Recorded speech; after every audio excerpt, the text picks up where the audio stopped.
माझे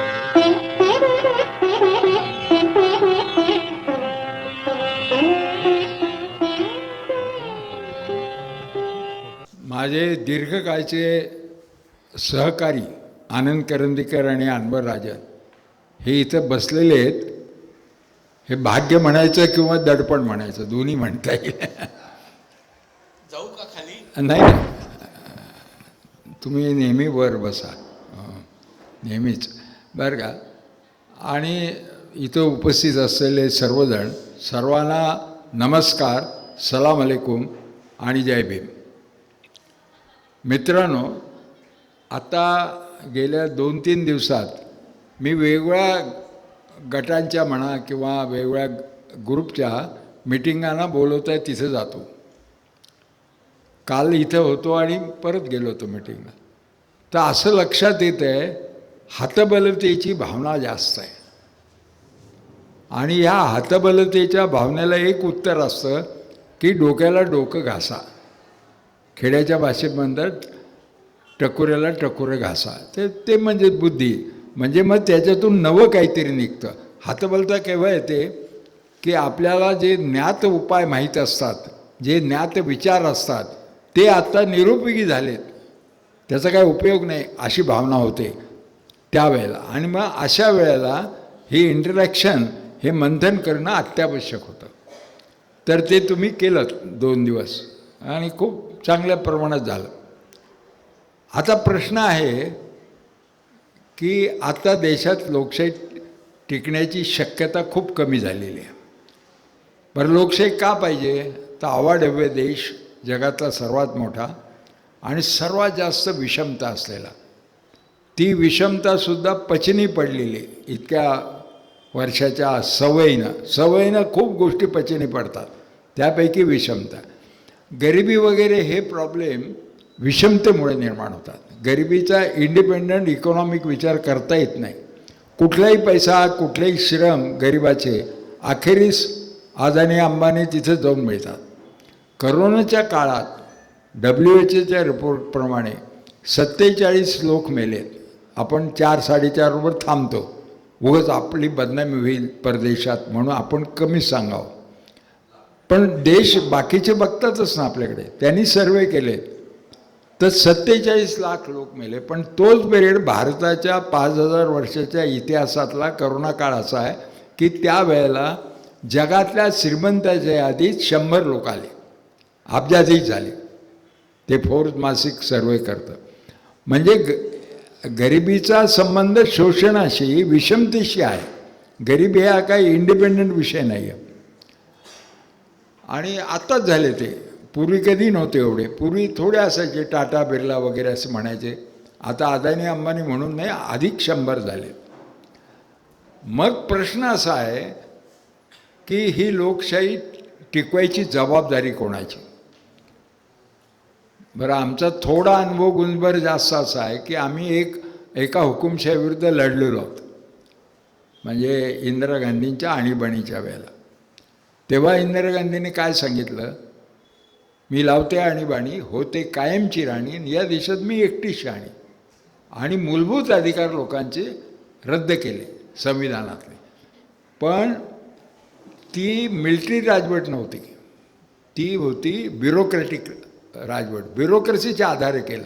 ब्युरोक्रेसीच्या आधारे काही करायचं असेल तर ते संविधानात्मकच आहे, त्याच्यावर राष्ट्रपतीची सही झाली हे दाखवावं लागतं. ते बाईंनी केलं होतं बरोबर.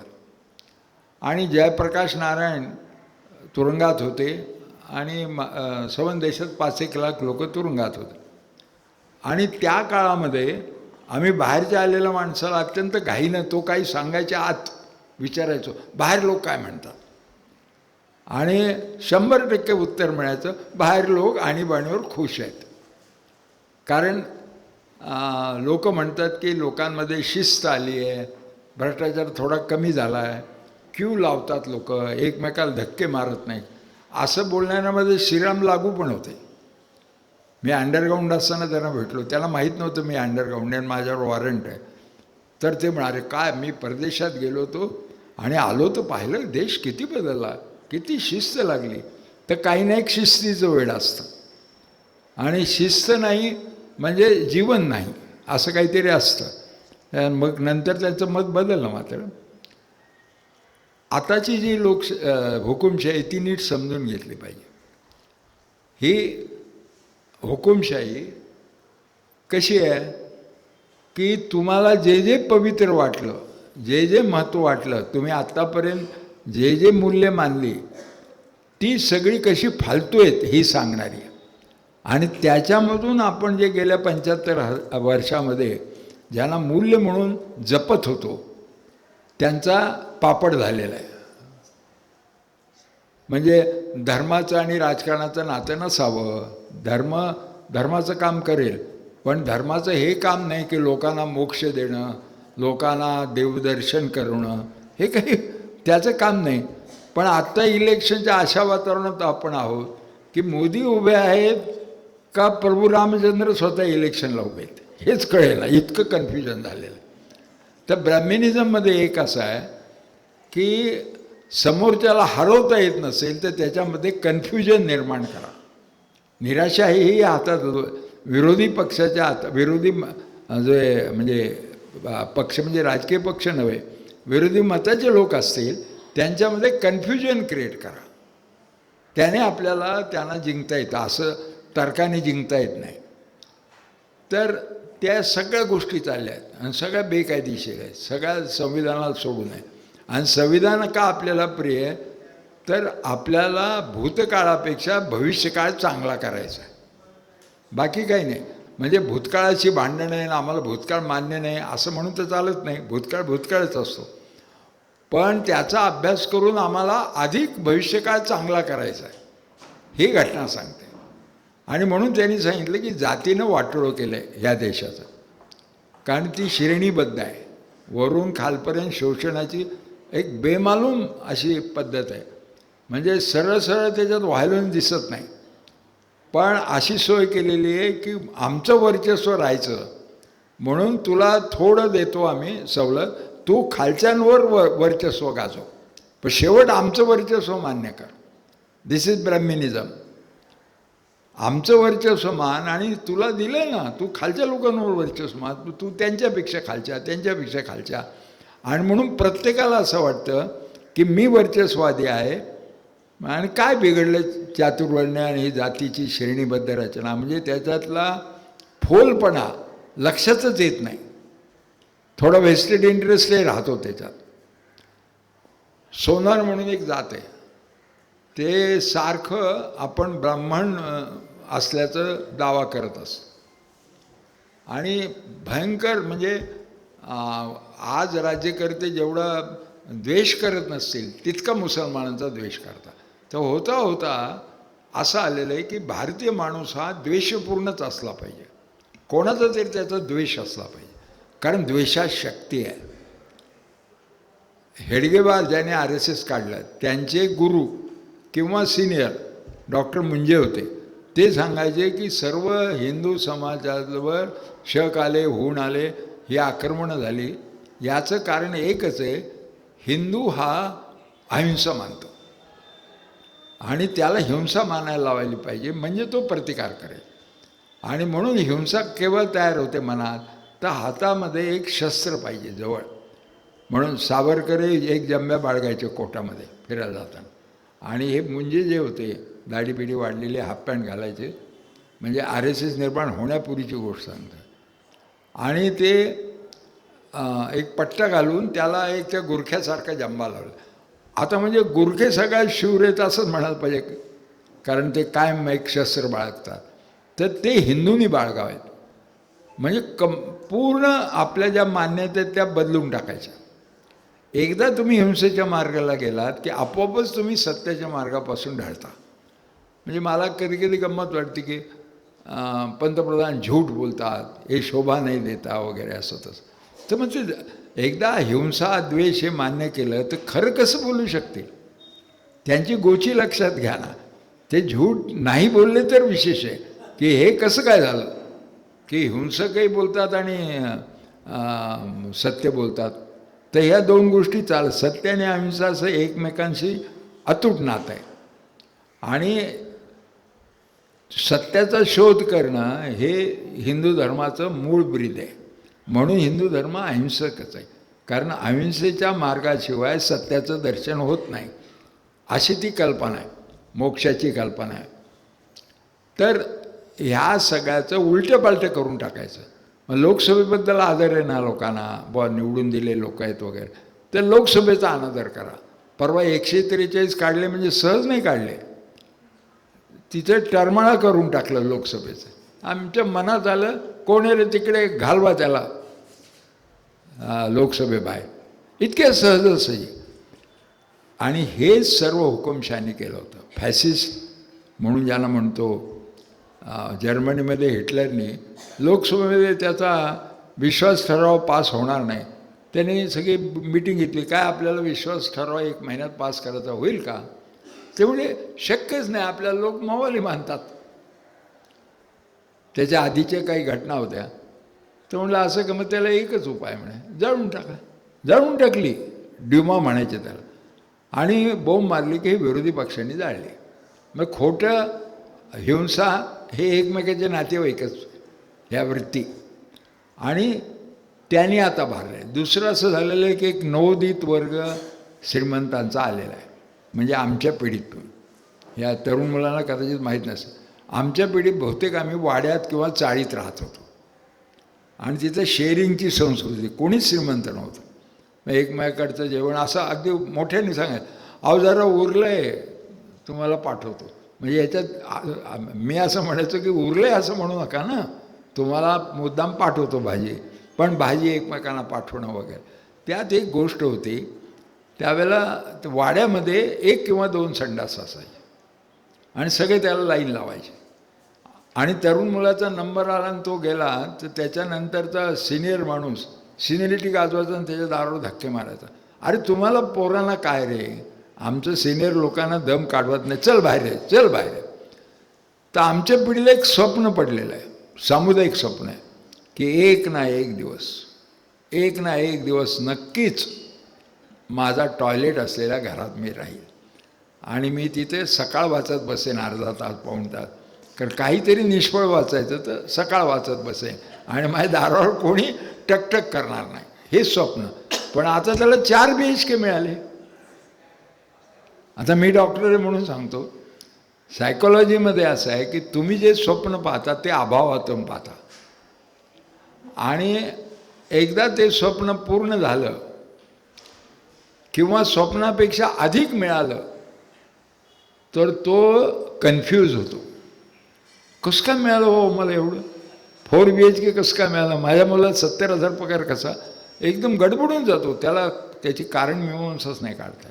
पण त्याचबरोबर तो इन्सिक्युअर होतो, म्हणजे मनात अत्यंत असुरक्षित भावना. हे जे मिळालं आहे वाड्यापासून 4 BHK, हे एकदम अचानक जाईल का काय?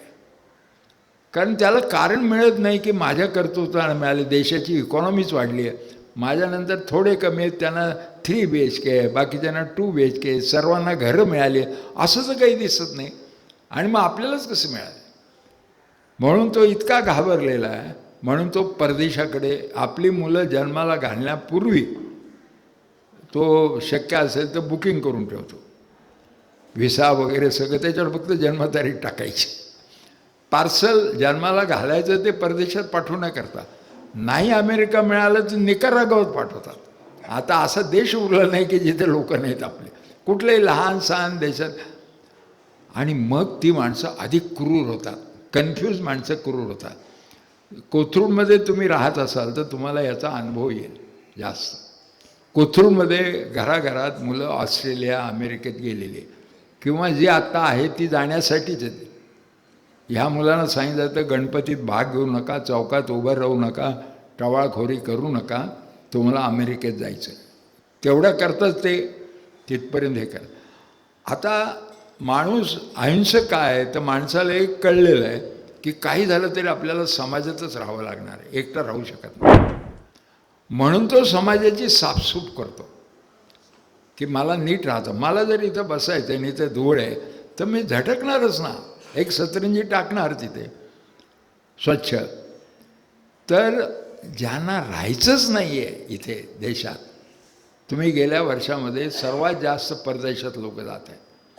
तर त्यांच्या आईवडिलांना आपली मुलं आणि नातवंड ह्या समाजात राहणारे, म्हणून एकूण भारतामध्ये ह्या शहाणपणातून अहिंसा तत्व होतं की आता असतील गुंड वगैरे, आता मोळ असतील, मोळांचा एक खून होईल, परंतु आपल्या मुलांना इथंच राहायचं म्हणून एकूण नसावी गुंडगिरी, क्रिमिनलायझेशन वगैरे ह्या गोष्टी नसा, लॉ अँड ऑर्डर असावी असं वाटतं. पण जर माझे मुलं आणि नातवंड इथे राहणारच नसतील आणि मग मी थोडा वेळ इथं असेल, थोडा वेळ मुलांकडे असेल, त्या वेळात मला क्रौर्याचे विचार फार आवडतात. ठोकले पाहिजेत, गोळ्या घातल्या पाहिजेत. मला सांगा, भगवे कपडे घातलेले हिंदू धर्माचे सगळे हरिद्वारला जमले आणि मुस्लिमांची संख्या कंट्रोल करायला पाहिजे, नाही तर त्यांचा पंतप्रधान होईल. भगवे कपडे घातलेले आणि ते म्हणतात की मुस्लिमांना रोज नित्य मारले पाहिजे. हे पण त्यांना काही होत नाही. होत नाही यापेक्षा गंभीर एक आहे की हे भगवे कपडे घातलेत म्हणून ते पवित्र आहेत असं मानायचं काही कारण नाही. याच्या कन्क्लुजनला आपण येत नाही, जुन्या सवयी टाकत नाही आपण, भगवं म्हणजे पवित्र वगैरे. आणि यांनी संसदेचं महत्त्व कमी करायला काउंटर म्हणून धर्मसंसद हा शब्द तरी कसा आला बघा. धर्मसंसद म्हणजे धर्माचं राज्य आणायचं आहे, म्हणजे ह्या गंजडी लोकांचं राज्य आणायचं आहे देशावर. कारण बहुतेक गांजा पिणारे लोक असतात, हे जे बैरागी असतात आणि बहुतेक क्रिमिनल असतात आणि फरार असतात. पोलिसांनी विचारलं, पकडलं, तो तूच का रे खून केलेला, नाव काय तुझे? आम्हास नाव सांगण्याची परवानगी नाही. एकदा संन्यास घेतला मागचे नाव टाकले म्हणजे फराराला जबाबच द्यायचं कारण नाही. म्हणून तुम्हाला UP भरलं आहे असं बैराग्याने आणि तेच व्हायलंट बोलतात कितीतरी वेळ. परवा तो एक जण म्हणाला स्वामी असं गंध बिंदला, म्हणजे गंध एवढं होतं की त्याच्यात मध्ये त्याचं नाक दिसत होतं, नाक डोळे असे लुकलुक करायचे, इतकं ते लावलेलं. आणि तो म्हणतोय ह्या आव्हाडचा वध केला पाहिजे, मी वध करेन, आणि काही त्याला होत नाही. तर हे आणायचं आहे. तर हे जे भविष्य आहे ते भयंकर आहे. भारतीयत्व काही त्याच्यात टिकणार नाही. नंतर इलेक्शनच्या तोंडावर नागरिक बिल आणणार आहे, नागरिकात भेद करणार, मुस्लिम आमचे नागरिकच नाही म्हणणार. तर याच्यामधून देशसुद्धा वाचणार नाही. म्हणून माझं नेहमी म्हणणं असतं, प्रत्येक सभेत सांगतो, भाजपचा कोणी एक होटर असेल आणि त्याने बंद करून ठेवली असेल बुद्धी, म्हणजे अगदी कट्टर भक्त असेल आणि तो म्हणून मला आजन्म कमळाला किंवा मोदीला मत द्यायचं आहे, तर त्याची सोयसुद्धा आपण करायला पाहिजे. कारण पुढे इलेक्शन होणारच नाही आहेत. तर म्हणून मी त्यांना सांगतो की ह्या वेळेला तू देऊ नको कमळाला, म्हणजे लोकशाही टिकेल, मग पुढे आयुष्यभर मरेपर्यंत दे. पण ही इलेक्शन हे निवडणूक नाही, हे युद्ध आहे आणि हे सर्व भारतीयांना लढायचं आहे. आणि जसं 77ला आणीबाणी घालवण्याकरता सर्व भारतीय लढले होते, मग त्या काळापेक्षा आपण काय जास्त डिजनरेट झालो आहेत का? त्या काळामध्ये लोकांनी पत्ताही लावला नाही 19 महिन्यात की बुवा त्यांना राग आला आहे, त्यांनी काय विचाराच्या बैठका घेतल्या. पण आणीबाणी संपली आणि इंदिरा गांधींनी 26 जानेवारीला इलेक्शन घेणं डिक्लेअर केलं, 26 जानेवारी 1970. आणि जो उठाव झाला लोकांचा, आणि ते राजकीय पक्षाचा माणूस उमेदवार योग्य आहे का, राजकीय पक्ष आणीबाणी घालवायला काय पाहिजे, विरोधी पक्षाला निवडून दिलं पाहिजे. मग चांगला वाईट काय पाहिजे, उमेदवार मिळत नव्हते, पैसे नव्हते, लोकांनी इलेक्शन हातात घेतलं. तर ही इलेक्शन लोकांनी हाती घेतली पाहिजे, असा तो लोकशाही बचावचा कार्यक्रम. आता त्याच्यामध्ये आपण काय करू शकतो, तर पहिलं आपण कन्फ्युजन काढलं पाहिजे, मनाला प्रश्न विचारले पाहिजे. मोदी का हवेत, नोटाबंदी केली म्हणून हवेत का, विचारलं पाहिजे.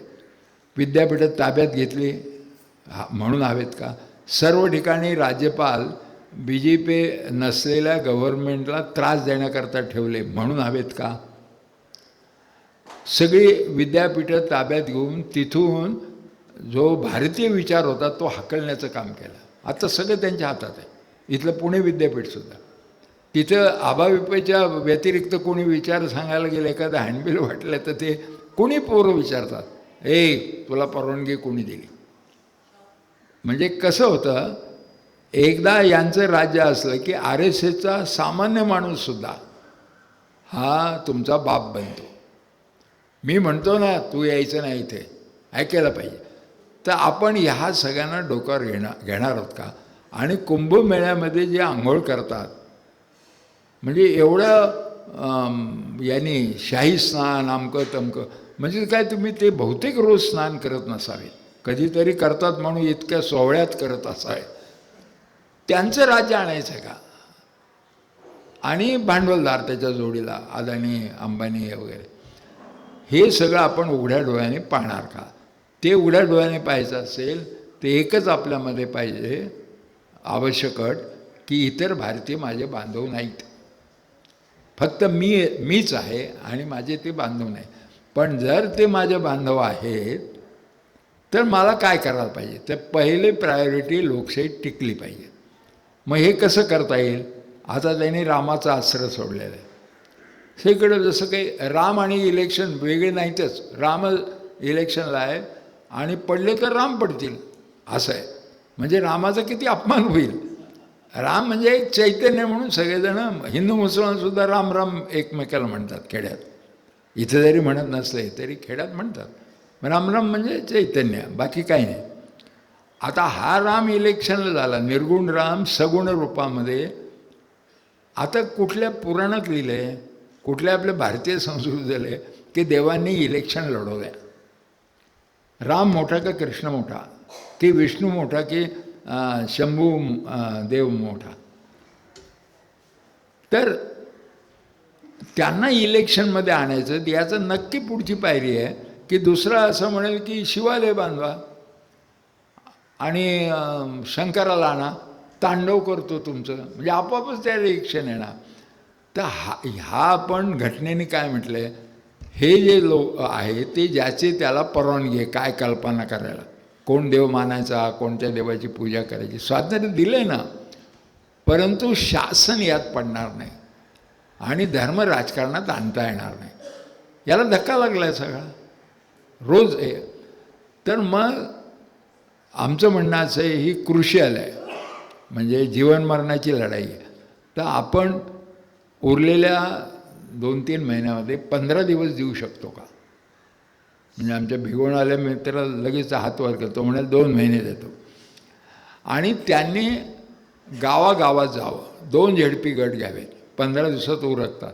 आपलं वाहन, आपलं खाणं, किंवा तिथे हॉटेल झालीत. आता पूर्वी हॉटेल वगैरे नव्हते, पण आता आहे, म्हणजे काय कोणी उपाशी मरत नाही. 1 झेडपी गट म्हणजे 20 गावं असतात, काही 200ची, काही 400ची, काही 500ची, 1000च्या वर ग्रामपंचायत असते. 1000च्या खालच्या गावांना ग्रामपंचायत नाही, त्याला वाडी वस्ती म्हणतात. वस्ती म्हणजे एकाच आडनावाचे लोक, सगळे एकमेकाच्या भावकीतले, ती वस्ती. वाडी म्हणजे 2-4 आडनावाचे लोक, पण गावगाडा नसतो. आणि गावगाडा असतो ते ग्रामपंचायतीचं गाव असतं साधारण. आणि या 20 गावामध्ये तुम्ही 8-10 दिवसात पूर्ण खळबळून काढू शकता. पण आपल्या डोक्यातलं कन्फ्युजन आधी गेलं पाहिजे आणि त्यांना विचारलं पाहिजे की हे देवाधर्माच्या गोष्टी राजकारणात आणणं योग्य आहे का? दुसरं करप्शन आहे, कोण जे राज्यावर असेल ते करप्शन, आमचे जे विरोधी ते करप्ट आहे. हेच हिटलर करत होता ना, आणि आमच्याकडे आला की तो नाही करत. मोदी छाती बडवून म्हणाले, 54 इंच छाती त्यांनी जवळजवळ 54 वेळा बडवली की राष्ट्रवादीच्या लोकांना, अजितदादा वगैरे 70,000 कोटी खाल्ले, चक्की पिसिंग, हे मोदी का वादा है. आणि तिसऱ्या दिवशी 1 जुलैला घेतलं ना, भोपाळला बोलले, ते सगळं टी व्हीवर पाहिलं. म्हणजे तुम्ही काय म्हणता की भ्रष्टाचार निर्मूलन, याचा अर्थ समस्त भ्रष्टाचारी लोकांनो माझ्या पंखाखाली या, मग तुम्हाला सुरक्षित आहे. तुम्ही बाहेर राहिला तर आता इलेक्शनपूर्वी विरोधी पक्षाचे मुख्यमंत्री जेलमध्ये जाणार. म्हणजे काही ते केसेस आहेत का, भ्रष्टाचार आहे का नाही, हा काही विषय नाही आहे. भाजपला, सत्तारूढ पक्षाला घालवायचेत म्हणून, जसं त्यांना खासदार नको होते, ती जी बिलं पास करायची ती वाह्यात होती बिलं, त्याची चर्चा न करता पास करायची. आणि मग हे पचलं निवडणुकीत की मग पुढे संसदेची गरजच काय, आम्ही आहोत ना, लोकांना काय अक्कल आहे. तर आपल्या हातानं होटिंगच आपण करू हे चाललेल्या गोष्टीवर आणि असं सांगू की आम्हाला लोकशाहीची भानगड नको, आम्हाला संसद नको. तर हे पाप आपल्या हातून होऊ नये, पण एकट्याने करून चालणार नाही, इतरांना पाठवावं लागेल. तर मी तुम्हाला सांगतो, एका झेडपीमध्ये एक माणूस नीट समजून लोकांना सांगितलं तर 1000 मतं बदलू शकतो. हे आम्ही केलेले प्रयोग सांगतो. त्याची लोकसंख्या असते 25,000. 25,000 1000 मतं मिळतात आणि 6 झेडपी गटाचा एक विधानसभा होतो आणि 6 विधानसभेचा एक लोकसभा मतदारसंघ. तर तुम्ही एका विधानसभा मतदारसंघामध्ये कोणीही माणूस ज्याला सत्य पटलेलं आहे आणि तो नीट सांगू शकतो, तो पर झेडपी 1000 याप्रमाणे 6000 मतं विधानसभेत बदलू शकतो. तर 6 6 इतकी मतं तो लोकसभेमध्ये बदलू शकतो. कारण असं आहे की पक्षांना हे तर जगू देणार नाहीत, विरोधी पक्षांना. आणि दुसरं, एका बाजूचा इतका प्रचार चालला की दुसऱ्याचा आवाजच येणार नाही. आणि मग आपण म्हणणार काय बुवा, या पक्षांचं काही जोरच दिसत नाही आणि यांना कोण जोड आहे. असं प्रचंड पैसा, प्रचंड पैसा, जमिनी घेत चालले त्यांचे लोक. आता गणपतीचा सगळा फेस्टिवलचा फायनान्स वर्गणीतून नाही झाला. कोणी वर्गणी मागायला, कोणी सांगावं मला की घरी वर्गणी मागायला आले होते. हा सगळा भाजपने केला. सगळं गणपती. कीर्तनकार आहेत महाराष्ट्रात 400-500. त्या कीर्तनात मोदीचा प्रचार केला तर त्या एका कीर्तनाला, एका माणसाला नाही, 10,000 रुपये मिळतात. अगदी शेवटी केला 5 मिनटं तरी चालतं. म्हणजे दुसऱ्याचं काही शिल्लकच ठेवायचं नाही, असा भाग आहे. हे झालं राजकीय पक्षाचं, ते त्यांचं काय करायचं करते. पण आपलं जनता म्हणून जे कर्तव्य आहे, जे आणीबाणीच्या वेळेत आपल्या आधी जन्मलेल्या लोकांनी मान्य केलं होतं की हे आमची गरज आहे आणि त्यांनी घालवली आणीबाणी, तशी आपण घालवणं हीच एक लोकशाहीची सेवा आहे. आणि लोकशाही याकरता टिकलं पाहिजे की भारत हा सत्याचा शोध हे फार आपल्या 5000 वर्षापासून. तर सत्याचा शोध करायला लोकशाही शिल्लक राहावी लागेल. राजेशाहीत सत्याचा शोध फार करता येत नाही. लिंगायत समाजाचं ज्यांनी स्थापना केली कर्नाटकामध्ये, ते पहिले पुरोगामी. आणि राजाने म्हटलं तुझं पुरोगामी पण काय रे, तू मग मंत्री होऊन करून दाखव. आणि त्यांना पंतप्रधान केलं. तर त्यांनी रोजगार हमी योजना काढली 12व्या शतकात आणि कर्नाटकची दुथडी भरून वाहिली आणि त्याच्यात त्यांनी स्त्रियांना प्राधान्य दिलं होतं. म्हणजे श्रमिकाला त्याच्या श्रमाचा मोबदला दिल्याने इकॉनॉमी वर येते, हे सिद्ध केलेलं आहे आपल्याकडे. पण तो राजा गेला आणि त्याचा मुलगा आला तर तो म्हणला हा फारच गोंधळ माजू आहे, लोक पायरीने राहणार नाहीत, आपल्याला किंमत देणार नाहीत, म्हणून त्याचा खून करून टाकला. म्हणजे ते पळतायत मागे, हे पळतायत असं तत्काल. आणि हा ब्राह्मण होता, तत्कालीन ब्राह्मणांनीच त्याला मारलं, खूनच केला त्याचा. त्यांनी लोकशाहीची बीजं पण टाकली होती. त्यांनी मंडपम नावाची संस्था गावागावात पाहिजे, म्हणजे कुठल्याही छोट्याशा प्रश्नावर लोकांनी एकत्र यावं आणि लोकांनी आपापसात चर्चा करावी, म्हणून गावात एक मंडपम असावा, म्हणजे एक कम्युनिटी हॉल असावा, ही चळवळ म्हणून. आणि त्यांची वचन आहेत कसं वागावं. तर तिथपासून आपण पाहतोय हे सगळी विरासत नष्ट होणार. हे सगळं आपलं जे आहे पाठिंबा तो. आणि मी सांगतो ते क्रूरपणा येतोय ज्यांना परदेशात जायचं आहे त्यांच्याकडनं जास्त, किंवा त्यांच्या आईवडिलांकडनं. आता ह्या गेल्या वर्षामध्ये सर्वात जास्त परदेशी जायला लागलेत लोक, भारत सोडून. भारतात ठेवलंच काय. मी अमेरिकेत गेलो होतो, त्याला बरीच वर्ष आली, 90 साली. तर म्हणजे मित्रांकडे अशा बैठका व्हायच्या जेवणाच्यावर. तर माझा एकच प्रश्न असायचा, मी भाषण वगैरे नाही करत, मित्रांनो तुम्ही इकडे का आलात आपला देश सोडून. आता खरंच उत्तर द्यायचं असं आहे की पोटासाठी आलो. वाड्यात राहत होतो, आता मला 4 BHK फ्लॅट घ्यायचा तेवढी काही मला नोकरी मिळाली नाही तर अमेरिकेत डॉलर मिळून पाठवेन. तेही बंद झालं आहे. म्हणजे अनेक गोष्टी, कारण त्यांनी फिया एवढ्या वाढवल्या की तुम्हाला शिकायला जाताना वर काही पाठवता येईल असं राहत नाही. म्हणजे ती नोकरीच करावी लागते. नंतर मग त्या नोकरीमध्ये इतकी महागाई असते की त्याच्यातच सगळं भागावं लागतं. तो कशाला आईवडिलाला पाठवतो. आणि आईवडिलांनी फी भरली असेल त्याची चांगले शिक्षण घ्यायला तर तो खर्च आईवडिलांकडेच राहिला.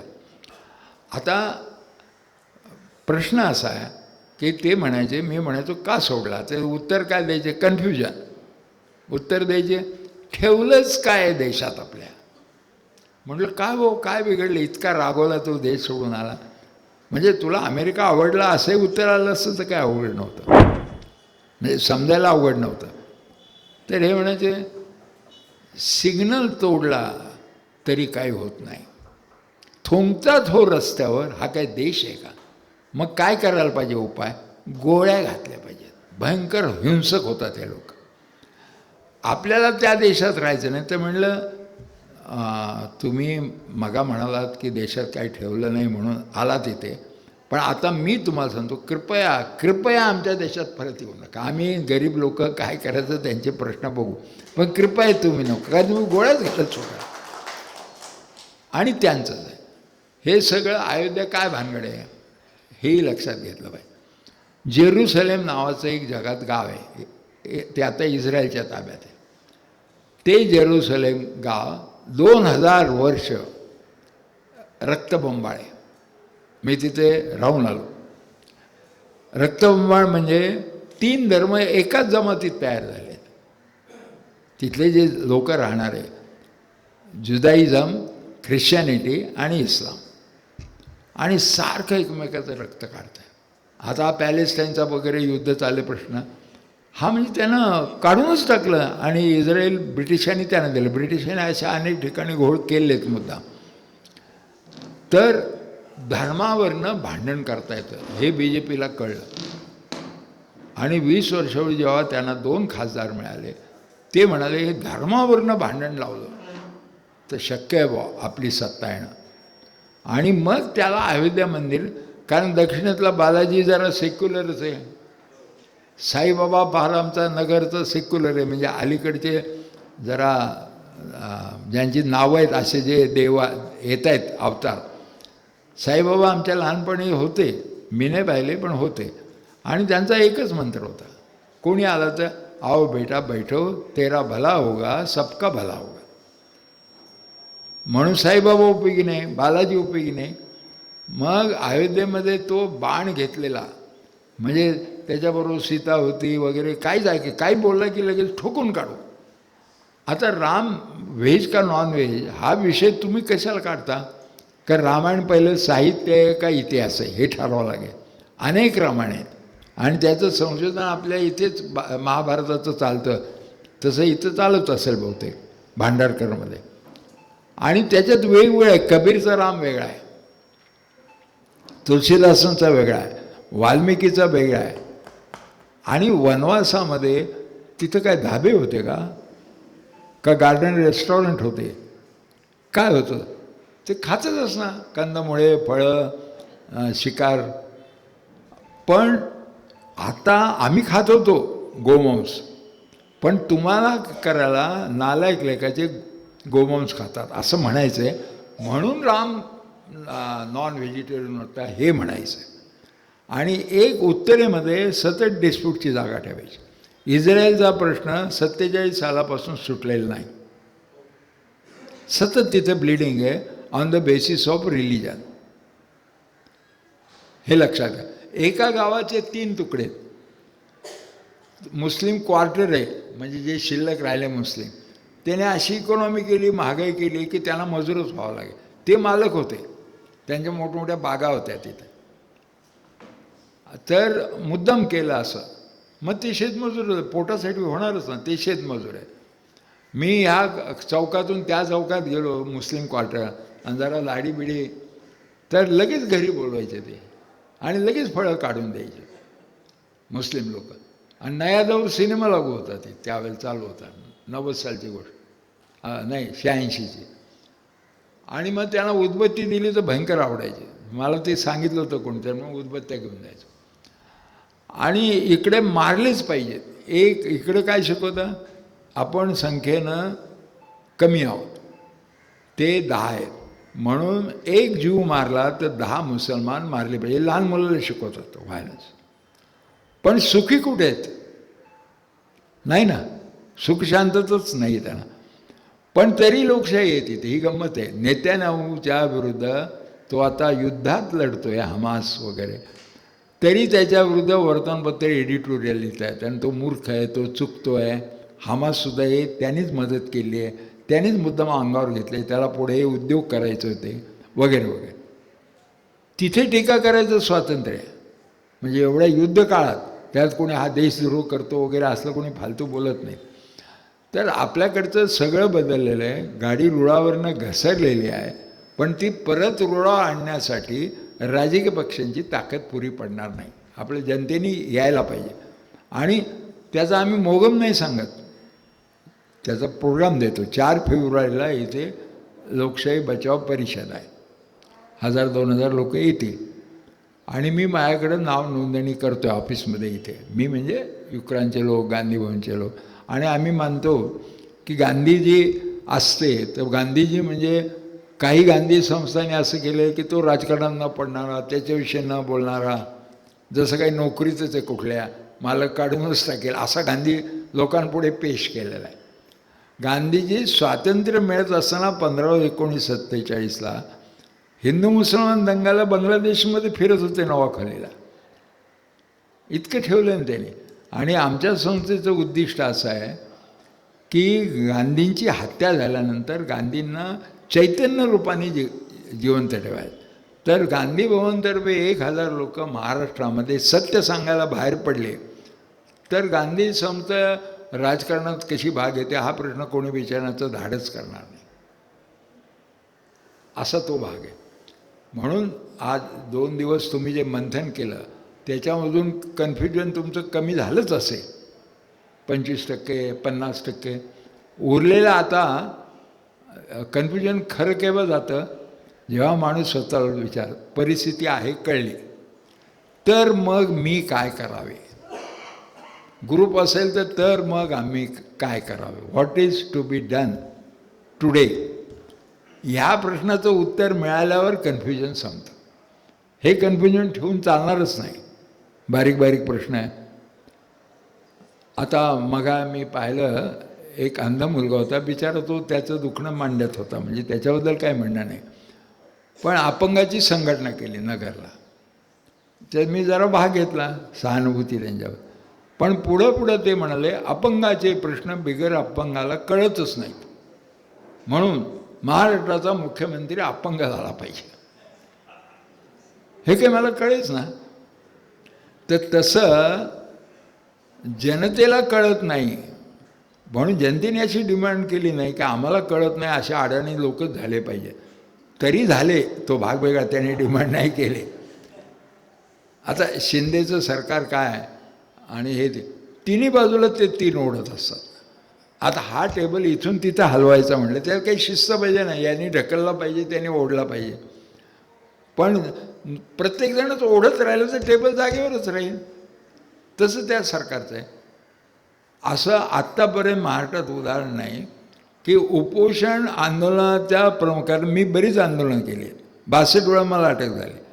तर आंदोलन सोडायला शासनाचा प्रमुख मुख्यमंत्री येतो सरबत द्यायला. म्हणजे शिंदेला सगळं मराठ्यांची मतं पाहिजे होती, कारण अमित शहा तिथं मराठीची मतं मिळवण्याकरताच तुला केले, कसे मिळवतो हीच त्याची टेस्ट. आणि तिथेच मग फडणवीस म्हणतो की लाठीचार्ज करा, गोळीबार करा. हे सारखं असं वेगवेगळं का चाललं आहे. तर तिन्ही लोकांना एकत्र राहणं म्हणजे स्वतंत्र निर्णय घ्यायचा अधिकार आहे. त्यामुळे महाराष्ट्रामध्ये आता अराजकच आहे. जे शब्द वापरले जातात एकमेकांच्याबद्दल, तो मूर्ख आहे, तो अमुक आहे, असं काही वापरलं जातं. तर ह्या परिस्थितीत आपल्याला काम करायचं आहे.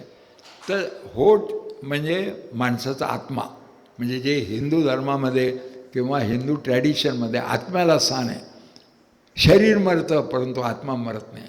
आत्मा अमर असतो. आत्मा विलीन होतो महात्म्यात. एक मोठा आत्मा असतो आणि त्याच्यामध्ये विलीन होतो वगैरे अशी कल्पना. तर मग आपल्याला जर कन्फ्युजन गेलं तर येत्या 2 महिन्यापर्यंत आपण ज्यांना कन्फ्युजन आहे त्यांचं कन्फ्युजन काढायचा प्रयत्न का नाही करायचा. त्याच्यामध्ये मी खेड्यापाड्यात फिरायचं का म्हणतो किंवा इथेही आहे पुण्यात काही वस्त्यांमध्ये. कारण ज्या श्रीमंतांच्या वस्त्या आहेत तिथे त्यांचं काम सुरूच झालेलं आहे. तिथं काही सांगून होणार नाही. तिथं अक्षर दर आठवड्याला चहाला बोलवतात, प्रभू रामचंद्राची आरती करतात. ते काम आधीच सुरू आहे. कारण त्यांना माहिती आहे की आपली श्रीमंती कृत्रिम आहे. कधी ना कधी गरीब उठाव करेल तर त्या गरिबांना गोळ्या घालायला मोदी चांगला आहे. आपण काही कॉम्प्रोमाइज करावं, आपण ते आपले बंधूच आहेत, हा मानवत्वाद संपलेला आहे त्यांच्यात. म्हणून कन्फ्युजन गरिबातलं घालवावं, शेतकऱ्यातलं घालवावं, मजुरातलं घालवावं. आणि त्याच्याकरता आपल्याला जावं लागलं त्यांच्यापर्यंत तर जायला काय हरकत नाही. 1,000 मतं 20,000 25,000 नक्कीच बदलता येतात. असा एक आमचा मागच्या अनुभवावरनं होणार आहे. हाही फेल होईल का नाही पण दुसरा मार्ग नाही आहे. तर मग आम्ही काय करावे याचं हे उत्तर आहे असं मला वाटतं. आणि आपण एकमेकांना आधार दिला ते एकटेपणा वाटत नाही. म्हणून वारंवार भेटलं पाहिजे. आणि आमच्याकडं 3 ते 6 जवळजवळ मुक्त विद्यापीठ असतं. सगळे भेटू शकतात, ऑफिसचा वापर करू शकतात, जागेचा वापर करू शकतात. तर इथे येत राहावं. तुमची नावं रजिस्टर करा. आपण त्याच्या आधारे आपलं सामर्थ्य किती त्याचा नीट वापर कसा करू शकतो याचं प्लॅनिंग आपण करू शकतो. मला वाटतं विचारवेध संमेलनाने 4 झालेले एवढे ऊर्जा प्राप्त झालेल्या लोकांना यापेक्षा अधिक सांगण्याची गरज नाही. कारण गरजेपेक्षा जास्त सांगणं हा सुज्ञांच्या शहाणपणाचा अवमान होतो. म्हणून मी या ठिकाणी थांबतो.